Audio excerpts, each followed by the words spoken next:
bisa men-trigger kesehatan pada usus kita? Banget. Oh banget ya? Jawaban itu banget. Emang kita hidup nggak ada yang nggak stres sih ya. Betul, Kayak gitu, lagi bener. nervous terus kan kayak aduh sakit perut gitu. Oh iya. Saya kayak kenal deh. Harus diubah ya dokter ya? Iya, kalau hal pertama yang diminum kopi tuh nggak boleh.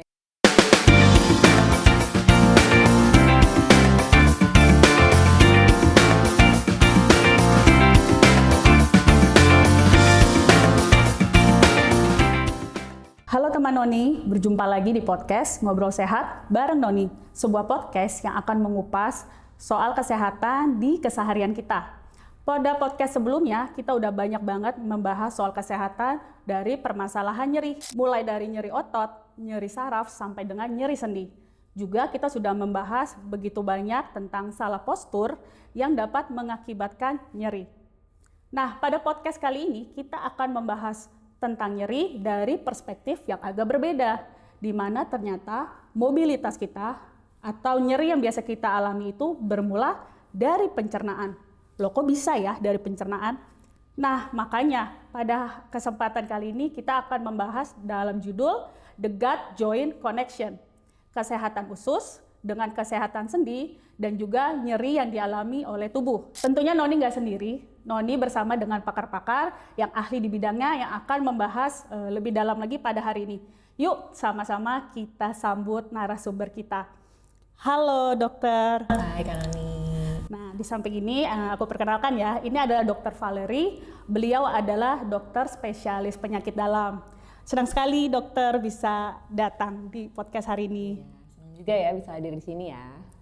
Nah, selain Dokter Valerie, tentu ada wajah yang sudah menghiasi podcast kita dari episode 1 sampai dengan sekarang. Tiada lain dan tidak bukan Bapak Nugroho. Halo, selamat siang. Nah, Bapak Nugroho ini adalah dari tim Product and Development Noni Balsam. Oke, kita lanjut aja nih Pak, Siap. Dok. Nah, sekarang kita akan masuk nih kepada pembahasan kita pada hari ini bersama Dokter Valerie, atau mungkin lebih akrab aku panggil Dokter Val ya. Boleh. Oke, nah mungkin di intro banyak yang bingung nih, loh kok bisa dari nyeri sendi ini ada hubungannya dengan pencernaan, saluran pencernaan, loh kok bisa ya? Nah aku mau nanya nih dokter, apa benar ada jalur tol dari perut kita itu langsung kepada sendi? Benar ya, jadi usus kita itu semacam salah satu rumah dari sel-sel imunitas kita. Jadi sekitar 70% sampai 80% sel imun kita itu ada di sana. Nah, ada yang kita sebut di medis namanya gut-joint axis. Nah, ini yang disebut jalur tol tadi. Nah, ketika usus kita itu bermasalah, dia akan melepaskan sel-sel radang atau yang bisa kita sebut sitokin. Dilepaskan ke aliran darah. Jadi dia menyebar ke seluruh darah dan dia itu sel-sel radangnya akhirnya bisa parkir atau mengendap di sendi-sendi kita. Nah ini yang nanti memicu peradangan yang bisa menyebabkan gejala seperti nyeri, bengkak, seperti itu. Oh ternyata ada hubungannya ya? Ada, memang ada hubungannya. Oke berarti saya mau nanya lagi nih dok, sebenarnya apa sih yang terjadi di dalam tubuh manusia itu, di dalam usus kalau misalnya yang tadi gara-gara pencernaan yang ngambek, kita tuh kayak kena dampaknya, itu apa yang terjadi sih dokter Val? Jadi sebenarnya ya usus kita itu emang banyak bakteri, tapi nggak semua jahat. Ada bakteri baik, ada bakteri jahat. Yang jadi masalah kalau misalnya terjadi ketidakseimbangan antara bakteri-bakteri tersebut yang kita sebut dengan disbiosis. Nah kalau misalnya bakteri jahatnya itu jadi dominan, dia itu bisa merusak lapisan pelindung usus. Nah nanti akan menciptakan celah-celah kecil yang kita sebut nanti itu leaky gut atau ususnya bocor. Bukan bolong bocor gitu ya, bukan. Tapi lapisannya itu agak meregang sehingga zat-zat beracun atau sisa makanan yang harusnya tuh dibuang ya dari usus lewat feses, nah dia malah rembes masuk ke darah. Nah darah itu kan disalurkan ke seluruh tubuh ya. Nah nanti bisa memicu sistem imun menyerang jaringan tubuh sendiri, termasuk di sinovial sendinya itu. Oh ternyata seperti itu ya dokter, berarti itu terjadi di tubuh kita.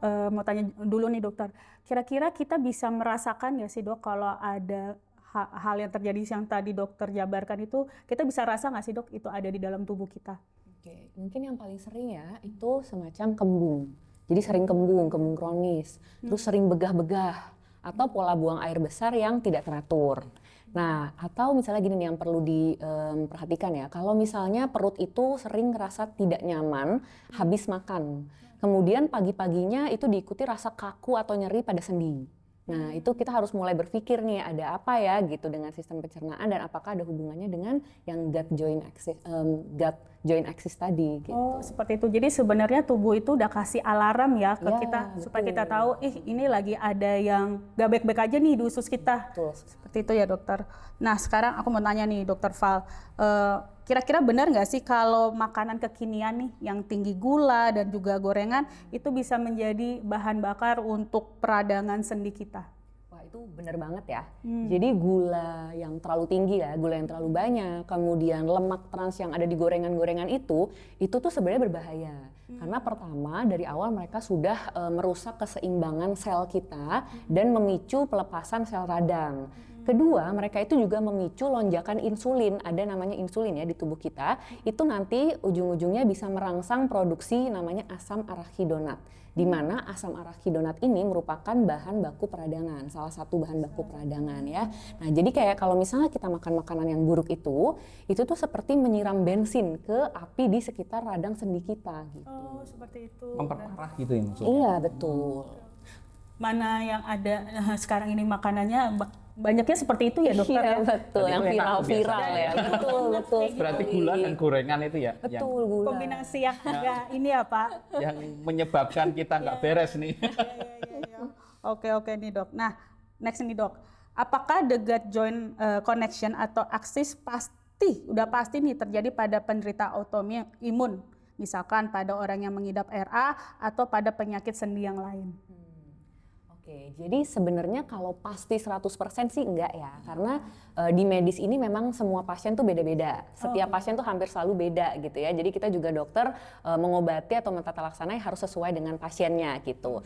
Tapi gut joint axis atau gut joint connection ini sudah merupakan mekanisme yang umum dan sangat krusial pada pasien-pasien dengan penyakit autoimun. Contohnya rheumatoid arthritis, spondyloarthritis, atau ada juga namanya inflammatory bowel disease related arthritis kayak gitu.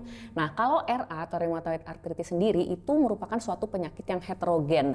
Jadi dia macam-macam gitu. Ada misalnya pasien yang mungkin gejala pencernaannya cukup dominan nih gitu. Jadi dia sering merasa pencernaannya tidak beres gitu ya. Nah, tapi ada juga loh yang lain yang bahkan nggak merasakan gejala apapun, gejala pencernaan apapun gitu. Jadi walaupun mungkin sebenarnya mikrobiota di ususnya itu bermasalah, tapi dia nggak ada gitu gejala yang dirasakan. Betul. Jadi memang sangat berbeda-beda ya tiap pasien. Oh oke. Wah bahaya juga ya dokter kalau misalkan dia nggak ngerasain itu, tapi tiba-tiba di ujung dia mengalami Betul. Kalau nggak ada alarmnya. ya kan kalau nggak ada jadi alarmnya berbahaya. lebih berbahaya ya. Nah itu kalau misalnya di dalam keseharian dokter ada nggak sih kasus yang seperti itu dokter? Jadi dia karena banyak entah dia skip atau dia merasa tubuh saya baik-baik aja, tapi kok saya bisa dinyatakan RA atau yang tadi dinyatakan penyakit kronis lainnya, itu ada nggak sih dokter? Kalau misalnya yang baik-baik saja, masalahnya orang suka nggak ngecek ya ke dokter gitu. Jadi memang biasanya yang datang adalah yang sudah ada rasa-rasa nyeri gitu, rasa-rasa nyeri sendi. Tapi memang ketika ditanyakan kadang-kadang ada tuh yang sebenarnya ada gangguan pencernaan sebelumnya, tapi mereka nggak ngeh gitu kalau ini sesuatu ya biasa paling kembung doang gitu, mah aja gitu. Nah sering tuh kayak gitu. Paling nanti endingnya kayak beli obat warung atau Betul, ngobatin sendiri ya betul, dokter ya. iya. Wah, bahaya juga nih. Nah dokter, kalau yang tadi kan lebih kepada apakah orang itu mengalami ada sinyal, ada alarm atau tidak. Nah mana yang lebih dulu nih dokter? Duluan sinyal sakitnya itu dari pencernaan atau nyeri persendian? Ini agak tricky ya pertanyaannya ya, Iya, karena itu yang tadi saya sempat katakan pasien itu berbeda-beda, jadi kita nggak bisa nyamaratain semua. Tapi kalau dari dunia medis kan kita juga melihat dari penelitian-penelitian yang ada ya. Dari penelitian yang ada itu dikatakan bahwa gangguan kesehatan usus itu seringkali mendahului atau menyertai peradangan sendi pada banyak pasien autoimun gitu. Berarti dari dalam dulu biasanya ya? Iya, dari penelitian. Dari gitu. penelitian ya. Betul. Oke, karena dari tadi kita dengar ya Pak Nuk ya ada keterkaitan antara pencernaan dengan nyeri sendi. Nah, berarti apakah orang yang sudah mengalami atau menderita misalnya nih dok RA, dia itu bisa membaik, kondisinya bisa membaik hanya dengan memperbaiki pola makannya. Bisa nggak dok kira-kira? Gini, jadi memperbaiki pola makan itu sebenarnya fondasi awal. gitu, bukan obat definitifnya gitu ya, tapi itu fondasi awal. Jadi kalau misalnya asupannya kurang baik, kita kasih obat pasiennya, jadi obatnya itu hanya akan mengatasi atau mengurangi peradangan dan menekan sistem imunnya saja. Tapi sumber yang lainnya tadi itu ya, Dari sumber awalnya betul itu ya. yang ususnya itu masih ada terus seperti itu. Jadi ya obatnya jadi tidak optimal, gejalanya juga masih bisa terus-menerus dirasakan. Jadi istilahnya perbaikan gejalanya itu kurang optimal gitu ya. Nah, kalau misalnya kita bisa berhasil nutrisinya kita berikan baik dan tepat, itu kita bisa seperti memperbaiki lapisan dinding usus tadi yang rusak karena makanan-makanan yang kurang baik gitu ya. Nah, dia bisa semacam menambal gitu lah ya kebocoran ususnya sehingga serangan imun pada sendi-sendi itu juga bisa berkurang secara signifikan. Oh, seperti itu, Jadi Dok. perbaikan pola makan dan tadi pengobatan ya. Iya, itu penting. Dua-duanya penting ya. gitu. Harus seimbang dan itu berjalan simultan ya. Betul. Memang semua itu mulanya memang selalu dari pencernaan nggak sih dokter? Itu apa yang kita makan, apa yang kita asup, ternyata itu tanpa kita sadari itu bisa misalnya kita ngaco makan nih, makan gula, terus makan gorengan, semaunya kita gitu dok. Tanpa kita sadari, kok kita sakit ini, ternyata semua emang bermula dari pencernaan. Benar nggak sih statement itu dokter? Banyak memang yang bermula dari pencernaan. Betul gitu ya. Kita nggak bisa bilang 100% ya penyakit itu semua dari makanan. Enggak juga. Ada dari pola hidup gitu kan ya, pola tidur kayak gitu ya. Ada memang genetik gitu, tapi memang sebagian besar itu dari pencernaan dan kadang-kadang yang genetik pun tercetuskannya dari pencernaan, dari pola makan yang kurang baik kayak Berarti gitu. gaya hidup juga mempengaruhi ya? Itu sangat mempengaruhi mempengaruhi juga, ya? betul. Berarti gaya hidup sehat itu juga membantu juga ya? Penting, betul. Apalagi kita kan nggak mungkin nggak makan ya dokter. Iya, betul. Betapa itu hal primary yang emang harus kita concern dari awal. Hari demi hari kita makan apa, jajan apa yang kita masukkan ke dalam tubuh kita gitu ya dokter ya. Nah itu tuh teman Noni, jadi jangan asal memilih makanan, jajanan.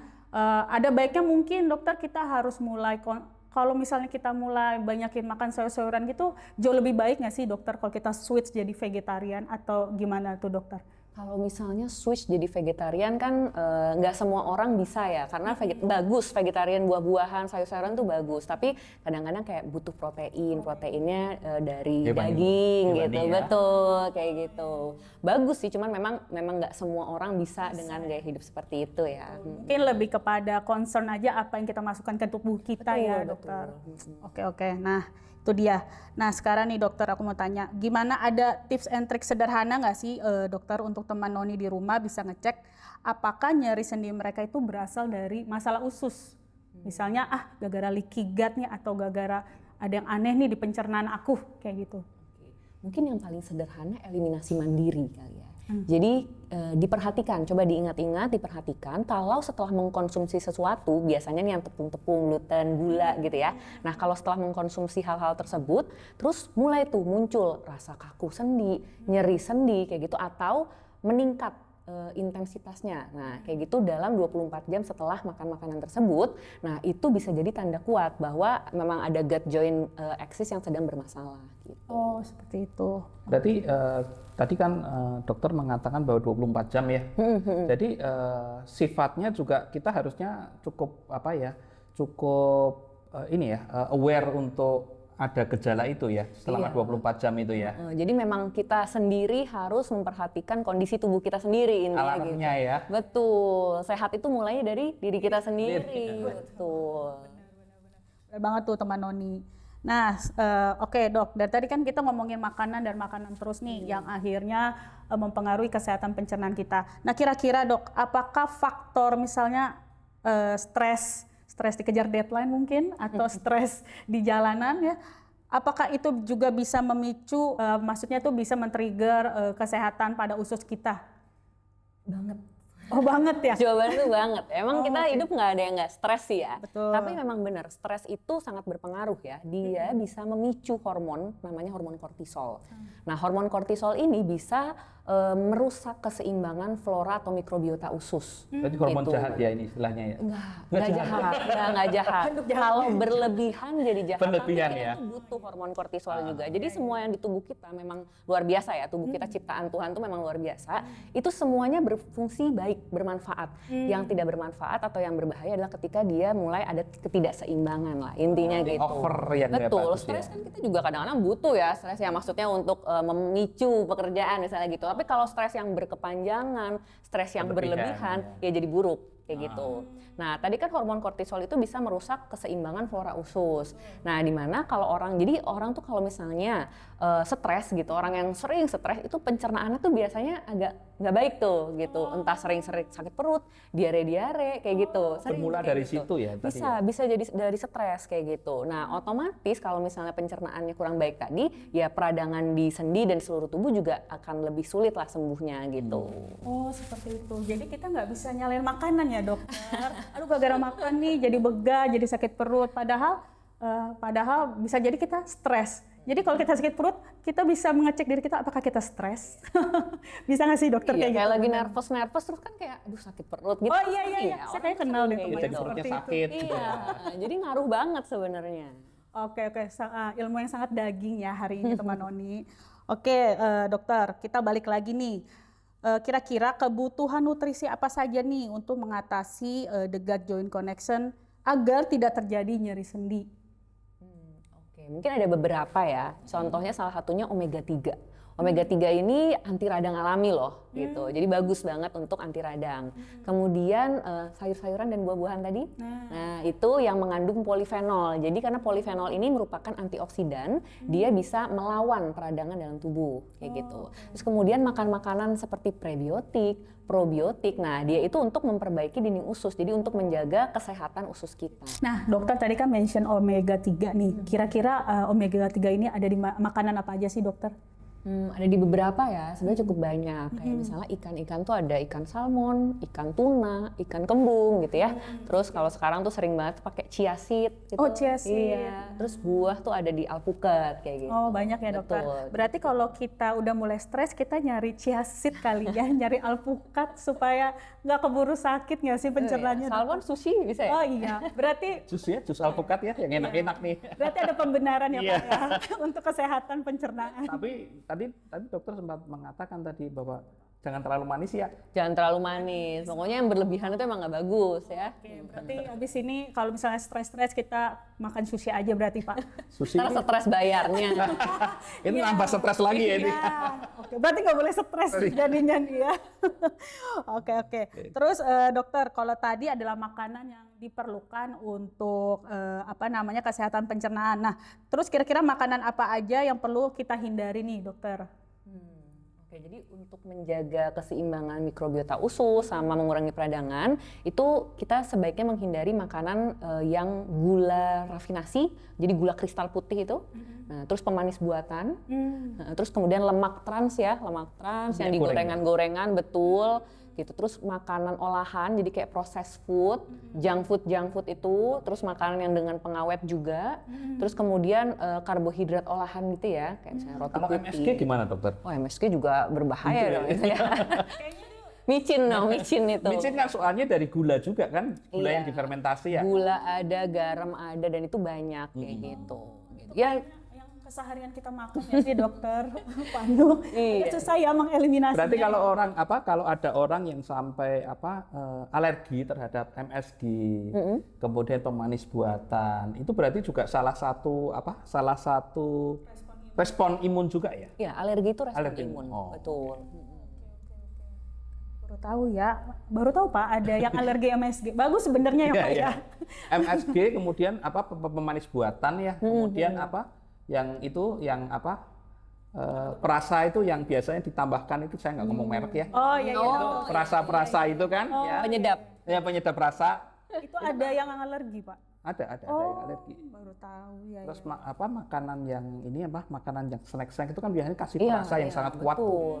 Itu tetap beberapa orang ada yang di lingkungan sekitar saya ada yang alergi juga itu. Oke. Berarti ini sebuah warning untuk anak-anak mecin ya Pak. Iya. Untuk mengurangi Iya. asupan snacknya. Kita balik lagi tadi makan apa Pak? Sushi. Alpukat. Oke, noted ya. Oke, nextnya aku mau tanya lagi nih dokter. Gimana nih dok? Tadi kan kita ngomongin makanan. Bagaimana solusi gaya hidup yang baik agar peradangan sistemik pada sendi ini tidak menjadi lebih parah nih dokter? Oke, jadi Pertama kan gaya hidup sehat ya. Betul. Jadi tetap harus aktif bergerak. Tapi kalau bisa hindari benturan-benturan gitu. Jadi aktif olahraga yang low impact namanya ya. Terus kemudian tidur yang cukup. Itu juga krusial ya. 7-8 jam sehari. Karena saat tidur itu tubuh itu berusaha memperbaiki lah hal-hal yang betul, recovery, memperbaiki kerusakan-kerusakan di tubuh kita. Jadi ya kerusakan di usus atau di sendi-sendi kayak gitu. Berarti istirahat itu juga salah satu cara untuk menjaga kesehatan juga ya. Betul. Terutama anak-anak muda nih sekarang ini. Yang anak-anak sekarang ini yang banyak anak-anaknya kurang tidur. Iya, betul ya. Emang harusnya tidurnya berapa jam nih dokter, waktu yang ideal untuk orang dewasa? Ini sekitar 6-8 jam tadi ya. Oke. Pak Nuk 8 jam gak nih? Iya.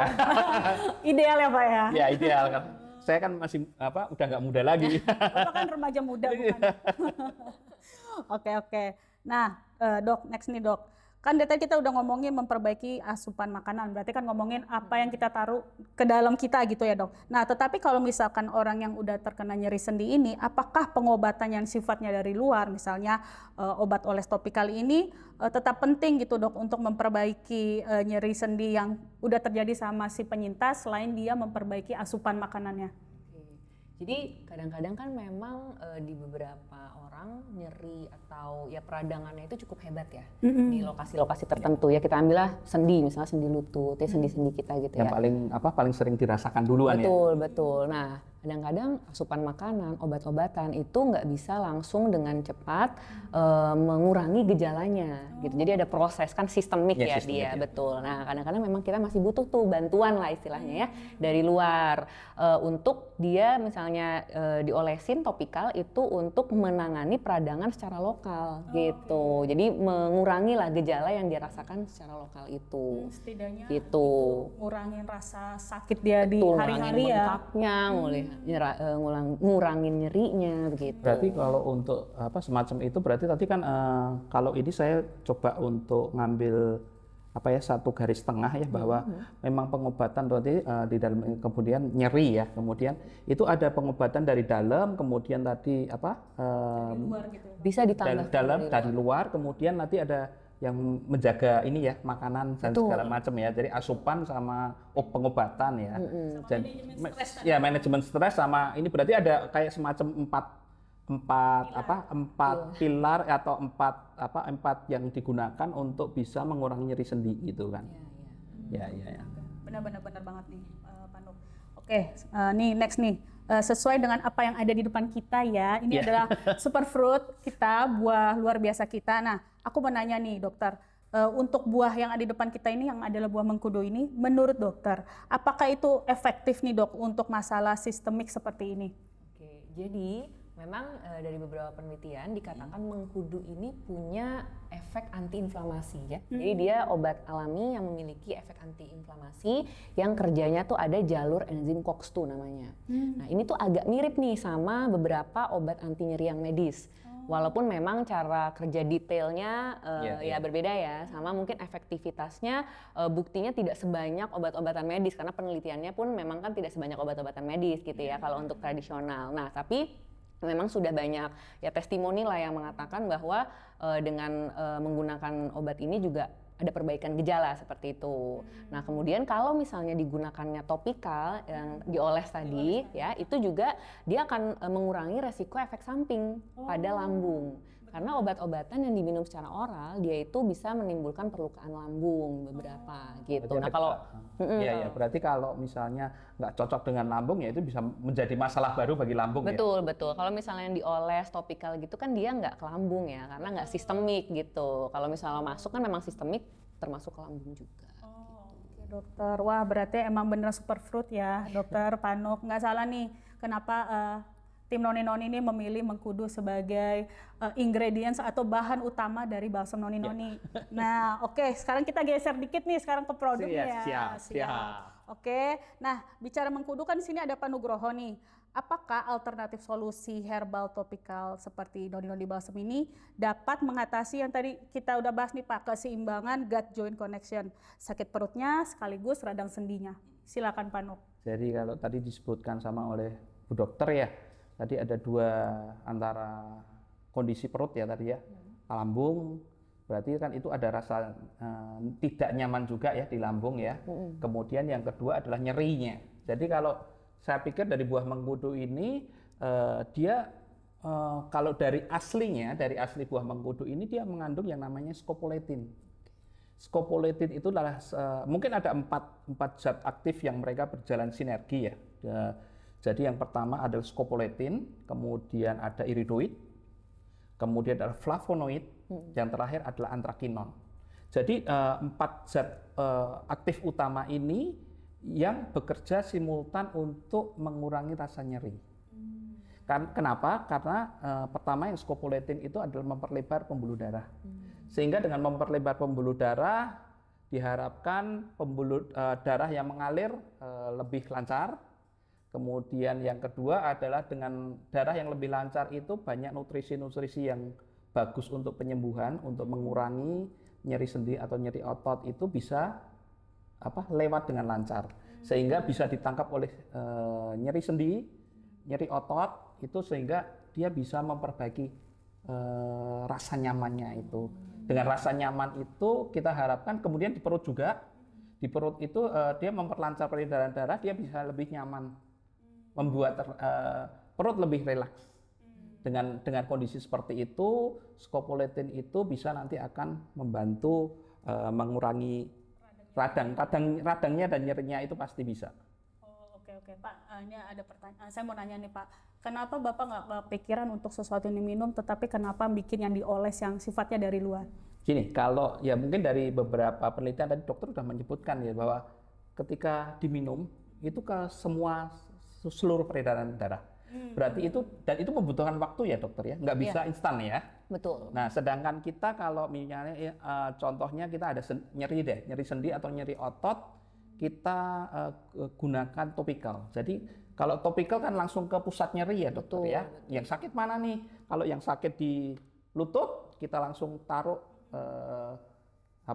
pereda nyerinya itu di lutut dan itu bisa langsung masuk menyerap ke lokasi nyerinya. Karena kan dari non balsam ini dia bekerja di tiga namanya neuromuscular system ya. Jadi dia bekerja di tiga area. Yang pertama adalah dari sendi, kemudian otot dan yang ketiga syaraf. Jadi ketika ada nyeri sendi itu tadi terjadi nyeri dengan menggunakan noni balsam ini bisa langsung dia ke pusat nyerinya. Oke. Jadi pusat nyeri, kemudian dia peredaran darah lebih lancar dan dia ada efek relaksasinya. Itu yang menyebabkan kenapa noni itu bisa mengurangi nyeri itu ya. Dan dengan topikal, dan itu topikal sifatnya kan lebih cepat daripada dikonsumsi minum. Ya efek samping juga lebih sedikit sih kalau topikal ya dibandingkan kalau sistemik. Jadi mungkin seperti itu. Oke, yang tadi Pak Anduk sampaikan ya, ternyata dari noni balsam juga bisa sampai masuk dan meredakan nyeri atau radang sendinya. Itu tuh dari formulasinya ataupun tingkat apa ya Pak kalau saya bilang itu kehalusannya kok bisa penetrasi masuk ke kulit itu gimana? Ini aku lagi nggak ngerti nih, itu gimana tuh caranya Pak? Oke, ini kalau itu berbicara masalah teknologi nih ya, ya kan? Iya. Jadi gini, proses ini kita menggunakan teknologi terkini. Jadi kita mengikuti standar dari CPOTB BPOM, cara pembuatan obat tradisional yang baik. Oh, ada tata caranya juga? Ada. Jadi kita punya sertifikasi fasilitas produksinya. Kita menggunakan metode terkini yang pokoknya yang up to date deh. Sehingga ketika buah mengkudu kan seperti ini ya. Betul. Kemudian kita proses demikian rupa sehingga dia ukuran partikelnya itu menjadi sangat halus. Mungkin kita tahu, mungkin dokter ini lebih tangguh daripada saya nih. Kalau rambut ini kan sebenarnya ukurannya kurang lebih 40 mikron. 40 mikron, 50 mikron sampai 60 mikron. Kemudian dengan teknologi yang kita gunakan, kita bisa memproses buah mengkudu ini menjadi sekitar partikelnya menjadi sekitar 20 sampai 50 mikron. Seperti helai rambut. Ya, jadi ketika diaplikasikan dengan lebih besar daripada rambut ya atau pori-pori yang bisa tumbuh rambut itu kita bisa penetrasi lebih dalam. Jadi lebih efektif, lebih khasiatnya pasti akan lebih terasa. Langsung masuk ke ya. pusat nyeri itu ya Pak? Iya. Oh, oke. Seperti itu. Oh, luar biasa. Nah, Pak, balsam sendiri nih Pak, untuk noni-noni balsam ini memang kan digunakan secara topikal. Tapi kan ada tuh Pak, misalnya kayak lansia, itu kan kulitnya jauh lebih tipis atau mungkin jauh lebih sensitif. Nah, noni-noni balsam ini apakah bisa dipakai sampai orang-orang yang lanjut usia, yang mungkin kecenderungan kulitnya udah, bahasanya ya udah menua gitu ya Pak? Aman gak sih Pak? Jadi ketika mungkin dari ini, mulai dari apa yang ada di label stikernya dari noni-noni balsam ya. Jadi penggunaan noni-noni balsam ini tidak boleh digunakan untuk anak usia di bawah 2 tahun. Oke. Jadi ketika dia 2+ boleh. 2 tahun ke atas sudah boleh. Ya, boleh. itu kenapa? Karena biasanya kalau anak di bawah 2 tahun itu kan sensitif sama mentol dengan kampor. Sedangkan kalau kita tetap menggunakan mentol dan kampor, tapi dalam dalam jumlah atau persentase yang masih bisa ditoleransi. Jadi ketika dipakai untuk anak usia 2+ sampai mungkin lansia, lansia itu nggak ada masalah. Kenapa? Karena dia memang bahan kita kan dari buah mengkudu asli ya, jadi herbal, kita buah asli, dan itu kan buah asli kan pertama aman, dan juga kita kan bukan ekstraksi. Jadi ketika tadi saya diproses dengan ada ampasnya. Sambil lihat ya Pak. Silakan dokter. Dengan ada ampasnya itu menandakan bahwa itu produk ini adalah dari buah asli. Dan di buah asli tersebut ada berbagai macam zat aktif yang seperti saya sebutkan. Antrakinon, kemudian flavonoid, iridoid, dan skopolin. Selain itu kita juga ada yang namanya buah mengkudu itu zat antioksidan. Vitamin C, vitamin E itu ada. Oh, banyak. Jadi ketika mungkin orang yang lanjut usia itu dengan kondisi yang Misalnya dia ada peradangan, nyeri, sakit, itu dengan adanya vitamin E, vitamin C, antioksidan itu justru malah menutrisi kulit. Oh ya ampun, dapat tambahan ya Pak, tambahan benefit ya Pak. Ya, jadi karena memang kita buat dari buah asli yang benar-benar dari buah asli. Dan prosesnya dengan proses terkini itu sehingga zat asli yang ada di buah mengkudu itu tetap ada. Benar-benar diserap maksimal, SID sekali ya Pak. Iya. Jadi memang itu yang kita harapkan bisa menyerap dengan maksimal gitu. Luar biasa banget ya Pak. Dari yang sebesar ini ya dokter ya, bisa jadi kayak begini. Teknologinya sih wah udah nggak main-main sih ya. Ini kan juga pernah beberapa literatur juga termasuk di dalamnya juga ada biji. Biji buah mengkudu itu mungkin di Korea atau di Thailand itu mereka dari atsirinya dari biji buah mengkudu itu sudah dipakai untuk anti akne. Oh gitu. Ya, jerawat. Jadi itu ada penelitiannya. Jadi mungkin kalau dengan ini kita ada bijinya, kemudian dagingnya, semuanya Pak masuk ya. Itu pasti lebih bisa menutrisi deh, hasilnya lebih maksimal itu. Amazing ya, jadi kayak cuman sekali jentikan jari langsung berubah jadi noni-noni balsam ya. Nggak pakai ekstrak ya Pak? Nggak. Oh ini untuk menemukan formulasinya sendiri nih Pak, kan karena kebanyakan balsam-balsam di luar sana pasti ada yang pakai ekstrak, ada yang dicampur dengan berbagai jenis ekstrak. Sedangkan noni-noni ini bagaimana supaya SIDs nih masuk semuanya ke dalam satu botol. Betul. Itu berapa lama tuh Pak untuk formulasi ataupun risetnya gitu Pak? Kan Bapak orang risetnya nih. Jadi kita ada tim ya. Oh iya. Tim risetnya, kita baca beberapa literatur. Kita butuh untuk melakukan riset ini sampai ada izin edar kita ajukan ke BPOM itu kita butuh waktu 2 tahun. Oke. Ya. Karena ini kenapa harus 2 tahun? Nah itu karena memang ini produk ini adalah produk yang baru. Mungkin bagi kami ini merasa terobosan ya, karena dari buah mengkudu asli kita proses demikian rupa menjadi seperti ini, dan itu waktu untuk memprosesnya itu memang makan waktu dan kita juga mengalami banyak kendala sih waktu itu. Tapi dengan kondisi tersebut kita justru bisa belajar banyak bagaimana mengantisipasi jadi kegagalan kita menjadi produk yang seperti ini yang bisa mempunyai izin edar gitu. Luar biasa. Oke Pak. Nah sekarang saya mau nanya lagi nih Pak. Nah dari tadi kan ngomongin soal masalah pencernaan dan juga meringankan nyeri. Nah gimana sih Pak cara aplikasi yang tepat Noni Balsam ini untuk membantu meringankan nyeri pada perut? Oke, jadi ini kan produk topikal nih. Saya pikir nggak terlalu butuh teknik tertentu kali ya. Iya. Tinggal oles apa Pak? Tinggal oles aja ya. Jadi itu ada satu hal yang selain kita oles adalah yang kedua adalah teknik pijat. Oh oke. Ya, jadi tadi seperti yang sudah disebutkan tadi besarnya produk kita berapa sekian mikron bisa menyerap dengan baik. Kemudian dengan teknik pijatan yang memutar kemudian sampai produk ini kering di kulit. Oh, oke. Jadi ketika kita nanti colek itu pasti ada apa ya? Ampas. Karena emulsi ya, emulsi dari agak basah sambil dioles, kemudian kita pijat ringan, memutar gitu kan sampai kering. Itu kita berharap itu bisa masuk dengan sempurna. Jadi membantu meringankan ya, nyerinya itu ya, membantu Pak, ya nyeri ya itu. Jadi memang teknik memijat itu kalau saya dari beberapa literatur saya baca itu bisa kurang lebih 30% deh. 30% bisa membantu penetrasi untuk bisa masuk ke kulit. Dengan bisa masuk ke kulit, kemudian teknologi yang kita pakai tadi bisa meresap karena memang partikelnya sangat kecil, kami berharap itu bisa lebih efektif nyampe ke pusat sakitnya, pusat nyerinya. Pusat gitu. nyerinya Iya, ya, betul. Benar-benar. Oh, oke, luar biasa. Nah itu tadi ya tipsnya gimana cara pengolesan tadi apa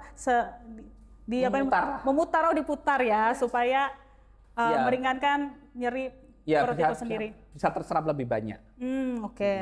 Oke Pak. Nah yang tadi Bapak udah bilang nih kan ternyata bagaimana mengolah mengkudu utuh ini menjadi noni balsam. Yeah. Nah dari balsam-balsam yang udah ada di pasaran nih Pak, apa sih yang selain memang seluruh manfaat noni ini, manfaat dari mengkudu ini ada di balsam noni, apalagi nih Pak yang Bapak lihat di pasaran, balsam-balsamnya di pasaran, apa yang membuat noni ini beda dari balsam yang ada di pasaran?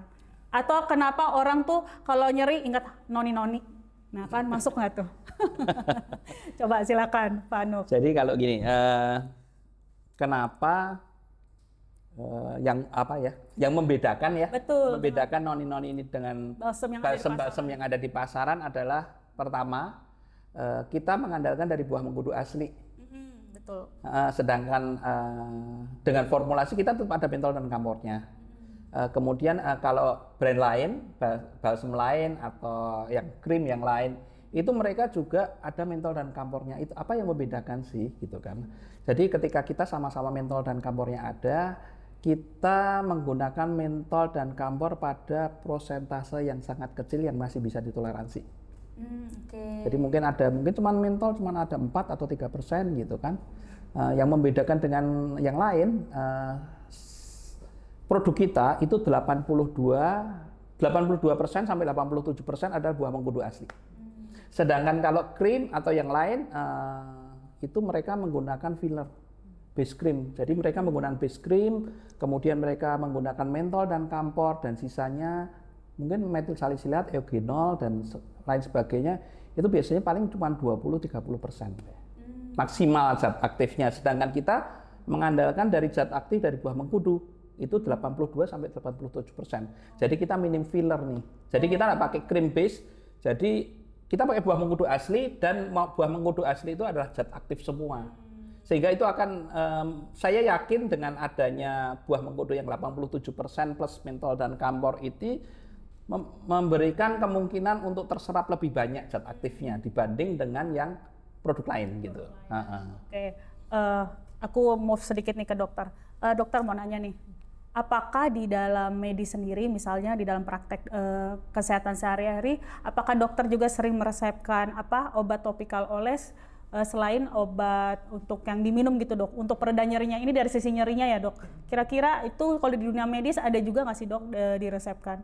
Ada. Jadi memang kita kadang-kadang ada ya tadi yang seperti saya sampaikan ya, kadang-kadang misalnya udah nyeri berat gitu pasiennya, nggak bisa nih kita nunggu obat minumnya atau obat oralnya bekerja, atau butuh waktu ya itu. Betul, satu butuh waktu, sama takutnya kalau misalnya kita mau lebih cepat kita harus naikkan dosisnya. Nah itu agak berbahaya juga kan kalau dosis tiba-tiba kita kasih yang besar kayak gitu ya. Dia memang parah gitu ya, Dok. Betul, jadi biasanya Cocok juga ya. betul, jadi biasanya kita berikan starting dose-nya dulu sambil kita bantu dengan topikal. Karena memang di medis sendiri memang ada ya obat-obatan topikal gitu lah ya. Saya nggak bisa sebut merek lah, tapi ada obat-obatan topikal untuk mengurangi peradangan lokal. Gitu. Jadi itu sebagai salah satu Tambahan. terapi pendamping gitu Betul, ya. terapi pendamping, adjuvan namanya ya. Berarti kalau terapi pendamping berarti tetap ada ini konsumsi juga ya gitu ya, Betul. Dokter? Ini kan hanya untuk yang di lokal aja ya. Sedangkan kalau misalnya ya penyakit-penyakit tergantung memang ya, tapi penyakit-penyakit seperti autoimun sistemik itu kan dia masalahnya bukan cuma di lokal tuh gitu. Jadi harus kita memang semua Beresin sistemnya, semua ya. betul. Semua sistemnya. Oh, paham. Nah, itu teman-teman Noni berarti misalkan berarti kalau teman-teman Noni juga membutuhkan obat oles topikal ya Pak, mungkin bisa dikonsider Noni Balsam ini ya. Cocok ya, masuk nih Pak. Iya, masuk. Kayak gitu, karena ternyata di dunia kedokteran penggunaan obat oles topikal juga banyak digunakan ya dokter untuk membantu mereka yang misalnya nyerinya udah terlalu parah namun tidak bisa juga diberikan dosis obat minum yang terlalu tinggi ya dok, jadi ambil tengah-tengahnya gitu ya dokter ya. Oke, siap. Nah, balik lagi nih ke Pak Nuk, bagaimana nih Pak hubungan efektivitas Noni Balsam dengan teori the gut joint connection tadi? Oke, jadi kalau tadi the gut joint tadi kan berasal dari dalam ya, dari berhubungan dengan usus, kemudian berhubungan dengan sendi, berarti itu kan dari dalam ya. Betul. Tadi dari dokter tadi mengatakan bahwa memang juga harus dibenerin nih yang dari dalamnya. Betul.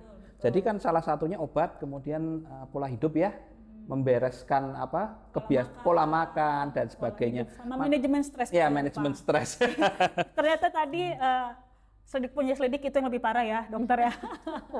Jadi kalau dari Noni Balsam sendiri kita membantu yang tadi sudah kita sempat sebutkan mengenai terapi pendamping ya. Jadi kita membantu untuk mengurangi rasa yang tidak nyaman tadi lewat penggunaan topikal. Mungkin dengan kombinasi yang tepat, jadi dengan selain dengan dari oral, dari minum, kemudian itu butuh waktu, kemudian selama masa butuh waktu itu kan nyeri, biasanya kalau nyeri memang ada, itu kan juga nggak nyaman tuh. Betul.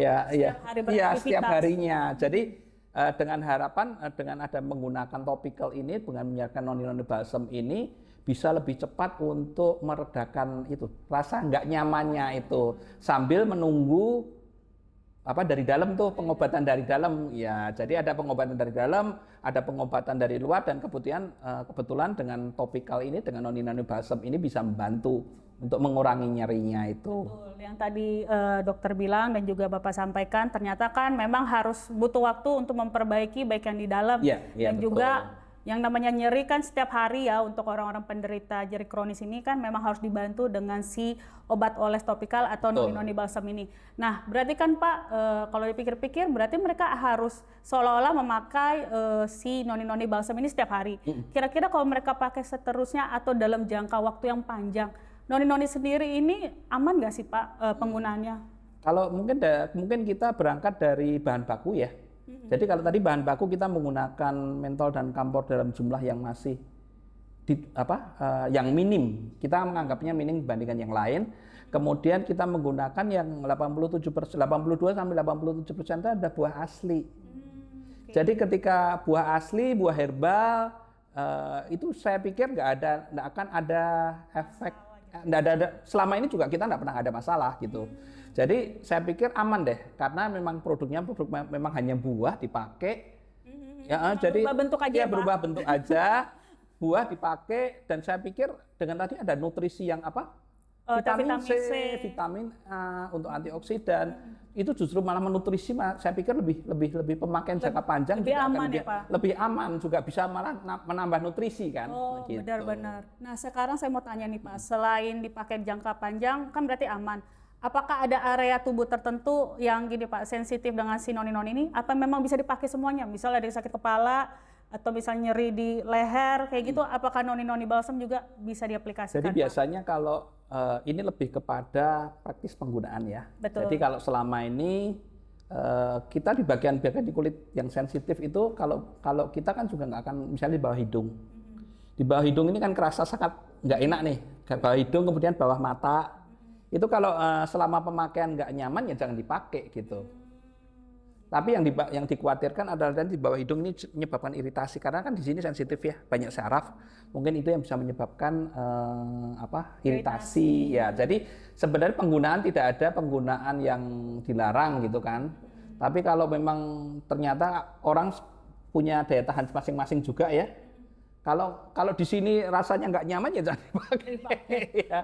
Tapi ada orang bisa aja. Jadi orang ada yang kadang-kadang di sini itu dipakai kemudian dipijat ringan, itu bisa kadang-kadang orang ada yang mengatakan bahwa oh Pak, saya lebih enteng Pak karena karena kan memang buah mengkudu kan ada efek scopoletin tadi melebarkan pembuluh darah, melancarkan dan itu menyebabkan efek relaksasinya ada. Oh, gitu. Oke. Berarti ada orang juga yang mungkin lagi mencoba pakai pas dia sakit kepala gitu ya Pak. Dan ternyata bekerja. Ya bekerja ya. Luar biasa ya noni balsam ini ya. Kayak all in one ya Pak. All in one.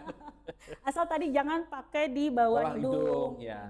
Karena takutnya di sini sensitif ya Pak. Ya, iritasi. Itu yang harus jadi bahan perhatian ya. Kecuali orangnya kuat kayak Hercules kayak gitu. Oke. Nah, teman Noni, dari tadi kita udah mendengarkan nih statement dari Dr. Valerie, juga dari Panuk tentang bagaimana nih kita bisa aware dengan kesehatan pencernaan kita yang juga nanti bisa ngebantu kita untuk mengurangi nyeri-nyeri di sendi kita nih. Nah, sekarang dokter, sebelum kita mengakhiri podcast yang luar biasa ini, Noni mau dong minta resep praktis atau tips yang bisa dilakukan oleh teman Noni nih yang lagi nonton, baik di rumah, mungkin juga di kereta ya, atau mungkin juga di tempat kerjanya, agar prinsip the gut joint connection ini benar-benar bisa membawa perubahan bagi kesehatan mereka. Nah, silakan dok, tips and triknya nih ya. Ini kita tunggu-tunggu nggak sih? Oke, jadi mungkin buat teman-teman Noni di luar sana, saya ada pesan sederhana, tapi tolong diperhatikan karena bisa saja dampaknya ini besar. Yang pertama, ingat aturan 80-20. Jadi usahakan 80% makanan Anda sehari-hari itu makanan utuh. Jadi whole food, bukan processed food, bukan junk food gitu ya.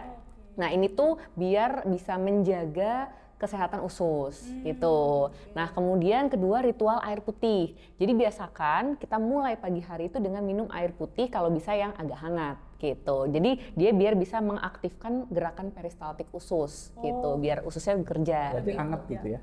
Kalau bisa hangat gitu. Nah, dok, gimana kalau yang biasa minum kopi atau teh pagi itu berarti harus diubah ya dokter ya? Iya, kalau hal pertama yang diminum kopi tuh nggak boleh. Oh, sebenarnya nggak begitu sehat. Jadi yang pertama sebenarnya air putih dulu. Oh, air putih dulu. Putih agak hangat. Apalagi kalau kopi pas lambung kosong kan bisa sakit. Oh Sakit gitu. perut. Berarti Betul, dia meningkatkan asam lambung. Oke, next dok. Ini kayaknya di aku juga ini kena banget nih ya. Iya. Nah, kemudian ada satu lagi pesan yang cukup penting juga. Jadi selalu dengarkan sinyal tubuh Anda sendiri.